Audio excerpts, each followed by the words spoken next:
Shalom, brothers and sisters. Don't worry, I am driving very slowly. I'm actually in the Kruger Park. God's got me just spending some time with him in the bush today, and I'll be making videos from here today. But I wanted to start with just how amazing the Lord is.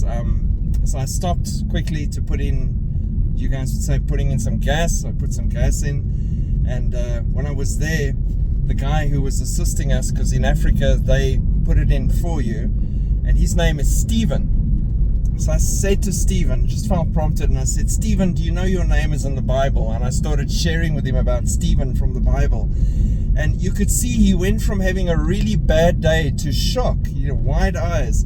And I started sharing with him about Jesus, and I said to him, are you a believer? Do you know Jesus Christ? And he said he is a believer. It's like he's just looking for someone else who is the same as him. And so I shared with him and encouraged him about the exciting fact that Jesus is coming soon. And I'm wearing my Get Ready, Jesus is Coming Soon new shirt. And it just really encouraged him and lifted him up, and he was smiling and radiant by the time I left, which was amazing. And it's a God moment for Stephen, right? God sees where you're at in your life, and he knows you might just need that bit of encouragement, and he can send any one of you, a brother and sister, just a bit of kindness, openly showing that you're a believer and encouraging and lifting that person up. And that could be an answer to prayer. So having started like that, I came to the gate at the Kruger Park, got my entrance sorted, and I stop by the security checkpoint, and they say, have you got any weapons? And I say, just the sword of the Spirit, my Bible. A little bit shocked. They check the vehicle and everything, and they give me my papers back. And as I'm driving through the gate, one of the traffic officials steps in front of me and stops me. Says I must stop my vehicle. And I thought, okay, that's weird, what's going on?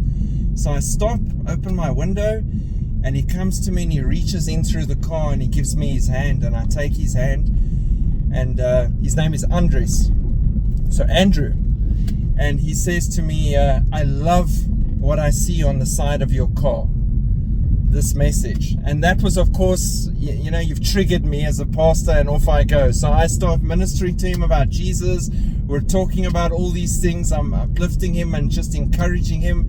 And he says he just really needs some Bibles because he's busy dealing with these kids at this hostel that are away from their parents and everything, and he's been sharing with them, and they need Bibles. They've been asking for Bibles. And I said to him, you've stopped the right guy.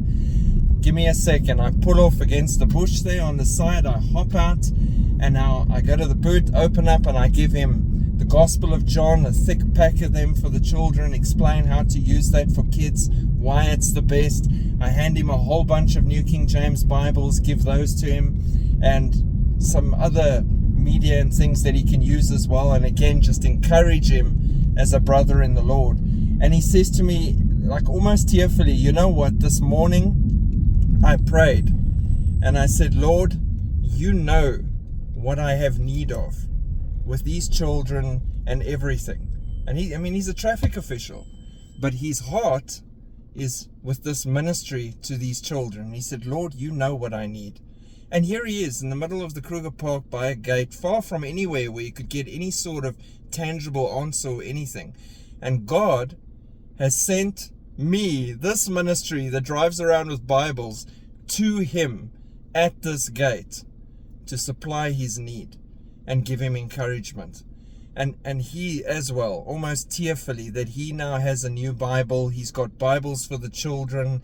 He's got excess things that he can do, and he's just seen God's hand answer prayer. And I can explain to him how Jesus is with us even when we don't see him, and he hears everything, and he knows what you have need of before you ask. And he's already worked on a plan to help you in your situation within his will. So I hope that blesses you. That's how my day's starting. God is amazing. He's always working. He's in the field. And I am honored to be laboring with him in the field. And all of you supporting this ministry, enabling me to buy Bibles and get them to people and do these things, you are laboring with me, with Jesus in the field. And all of you praying for this ministry, you are laboring with me in this field. So God bless you all.